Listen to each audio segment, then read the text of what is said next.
저는 이재명 후보한테 인상적인 게 몇 가지가 있어요. 예. 윤석열의 언어에는 일상이라는 게 없어요. 다 어디서 가져온 거지. 그렇지. 일상을 전혀 느낄 수가 없거든요. 근데 이재명은 처음부터 끝까지 다 본인의 일상으로부터 체험한 것이 정책이 되거나 언어가 된 거예요. 예를 들어서 어린 시절에 시장 통해서 팔다가 남은 과일들 버리면 그거 주워와서 먹어도 되잖아요. 그게 지자체가 아이들한테 과일 제공해준 정책으로 바뀐 거거든요. 그렇죠. 또는 이재명만 할 수 있는 정책이라고 보는데 300만 원을 그렇지. 아무 조건 없이 대출하는 거 있잖아요. 그거 엄청 큰 거거든요, 사실은. 저 굉장히 인상적이거든요, 이게. 네. 왜 인상적이냐면은 신용 불량 직전의 사람들. 그래서 은행에서 300만 원도 못 빌리는 사람들. 300만 원이 없어가지고 대부업체를 가야 되는 사람들이 있어요. 네. 그때부터 빚의 사이클에 들어가거든. 네. 이자율 때문에. 근데 300만 원을 아무 조건 없이 대출해 주면 제대로 갚겠냐. 제1금융권에서는 대출 안 해준 거예요, 이 사람들한테는. 근데 이재명은 은행한테 그 사람들한테 300만 원 아무런 조건 없이 빌려줘라. 아니, 다 떼먹고 도망갈 거 아니야. 이렇게 생각하기 십상이에요, 금융권에서는. 이재명이 뭐라고 그랬냐면 300만 원 떼먹고 신용불량차가 되고자 하는 사람은 단 한 사람도 없다. 그렇죠. 금융기관은 그 사람들을 불량한 사회인으로 보는 거예요. 버리는 거거든, 그냥. 네. 시스템 바깥으로. 근데 이재명은 그러고 싶은 사람은 없다는 거예요. 그 굉장히 큰 신념이죠. 사연이 있을 뿐이지, 형편이 있을 뿐이지, 그러고 싶은 사람은 없다. 왜냐면 자기가 그 바닥에서부터 올라온 사람이거든요. 그렇죠. 그 고리를 끊을 기회를 주면 사람들은 그 돈을 갚는다. 실제 정책을 옮겼어. 돈을 다 갚는 거야. 그래서 은행이 다 깜짝 놀란 거예요. 자기가 도지사, 시장이 된 이유가 거기 있는 거거든요. 그때 그런 은행에 지급 보증을 해주는 결정을 할 권력. 그게 지자체장에 있기 때문에 그 사람은 시장이 되고 도지사가 됐다고 그러는 거거든. 그렇죠. 자기가 권력을 가져야 되는 이유를 명확하게 설명해요. 자기가 하고자 하는 일에 도구로서 권력이 필요한 거거든요. 윤석열한테 왜 대통령 되려고 그래요? 완전 둥둥 떠다니는 단어만 나오거든요. 이유를 몰라요, 자기가 대통령 돼야 생각하겠죠. 대통령이 되고 싶은 거지, 그냥. 대통령을 통해서 뭘 하고 싶은 게 아니라. 왜 대통령이 되고 싶은 사람을 대통령 되게 만들어줘야 돼, 우리가. 그러니까. 근데 이재명은 자기가 이 일을 왜 하는지를 명확하게 이해하고 그렇게 생각하게 된 일상이 존재해요. 그 일상이 구체적인 정책이 됐기 때문에 이 사람한테는 말씀하신 실용성이 있는 거예요. 누군가한테 배워서 체득한 게 아니기 때문에 그러므로 스스로 깨우쳐서 기준을 세울 능력도 저는 있다고 보는 거예요. 그러면 이 국제정세 속에서 그거는 아무도 안 가르쳐 주거든요. 스스로 배워서 깨우칠 능력, 일상으로부터 배울 수 있는 능력이 있느냐. 저는 이게 굉장히 중요한 시대 정신이라고 보는데 그걸 가졌어요. 이 사람이. 굉장히 중요한 말씀이어서 첨가하고 싶은데 그러니까 제가 공부를 쭉 하다 보니까 초기 자본주의 시절에 지배계층이면서 학자인 사람들이 가장 큰 문제의식이 뭐였냐면요.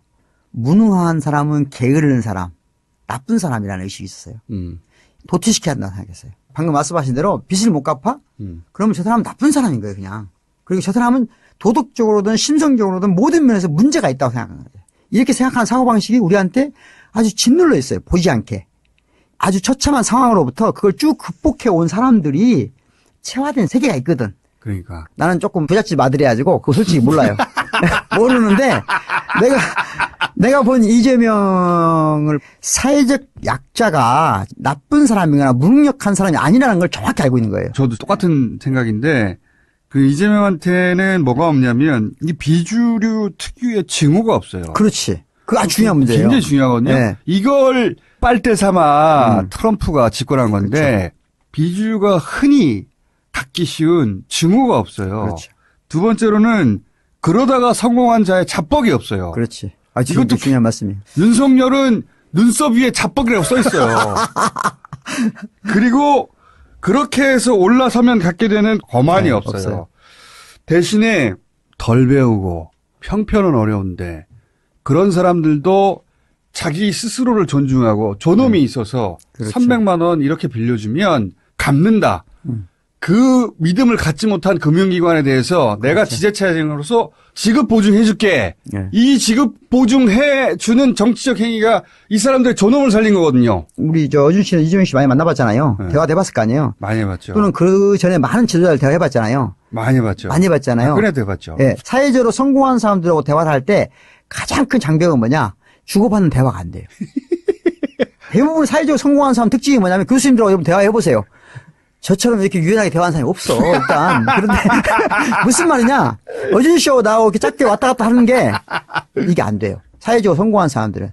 어준 씨가 그분들하고 인터뷰를 잘하는 이유는 중간중간에 잘 끊어서 못하게 하는 것이 되기 때문이거든요. 저는 그걸 소통 능력의 부재라고 보거든요. 성공한 사람들의 전형적인 특징이에요. 문재인 대통령 같은 경우는 그냥 듣고만 계시잖아요. 그런데 누구하고도 지하철에서 이재명 씨 다니는 거 봤죠? 이제 지하철에서 일반 시민들과 대화하는 거 봤죠? 어느 계층, 어떤 지위인 사람, 잘난 사람, 못난 사람 모두하고 대화가 짧게 왔다 갔다 할 수 있는 보기 드문 맞아요. 능력을 가진 분이에요. 그것도 보기 드물고 요 300만 원짜리를 이제 대통령이 되면 1000만 원. 왜냐하면 자기가 지급 보증 해줄 수 그렇죠. 있는 액수가 그러면 커지니까. 그 도구로 대통령 자리가 필요한 거예요, 이 사람은. 그렇죠. 그리고 그 바탕에는 그 사람의 존엄을 존중해주고 그 사람을 신뢰해주는 거예요. 이거 불쌍해서 좀 도와줘야지 하고는. 완전히 다른 거거든요.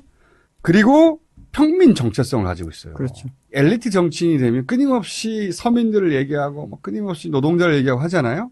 스스로는 그런 사람이 아니라고 생각하는 거예요. 그렇죠. 다들. 대상화시키는 거지. 너희들을 내가 이거거든요. 이 사람은 그 안에 있어요. 그렇죠. 우리라고 생각해. 그 신분으로부터 벗어났다고 생각하지 않아요. 그렇죠. 이 권력은 그 자리일 뿐이지 실제 자신의 신분이 바뀌었다고 생각하지 않아. 굉장히 특이한 지점이거든요. 권력이 위임되었고 그 권력으로 나와 같은 평민들을 위해 쓸 여러 가지 기회가 있네? 아이 좋아. 뭐 이런 거거든요. 이런 거거든요. 그러니까 만나보면서 느낀 거죠? 어준 씨. 제가 이 양반의 첫 부상부터 아무도 모르죠. 오래전에 그때부터 쭉 인터뷰해 왔는데 그런 게 놀라워요. 자신을 주인공이 아니라 도구로 생각한다는 거. 굉장히 차이점. 그리고 일상으로부터 체득한 경험을 토대로 자기 정책을 세우고 자기 스탠다드를 세우는 거하고 끝에 가서 왕자 얘기 물어봐. 이런 거하고는 극과 극이에요. 사람도 극과 극이고 삶도 극과 극이거든요. 완전히 다른 사람인데 이제 저는 개인 이재명 잘 모르게 있잖아요. 나도 개인으로 사귀진 않아요. 예. 저는 이렇게 구분을 하고 싶어요. 증오냐, 존엄이냐. 증오 시대로 가면 일본의 길을 뒤따라가는 것이다. 근데 존엄의 시대로 가면 세계를 주도자로서, 주권자로서 이끌어가는 나라를 만들 것이다. 그러므로 잘하자. 우리가 노력 좀 하자는 거죠. 예? 대통령 선거는 간단한 것 같아요. 누가 자기 편을 더 많이 데리고 가느냐. 이 차이 아니에요? 결국은? 한 사람이 100명을 끌고 올 수도 있어요. 얼마나 그 사람이 선거의 주인이 되느냐. 여기 달린 거거든요. 존엄의 밭을 갈자. 네. 자, 철학 시간 계속 듣고 싶으면 잘해라. 네.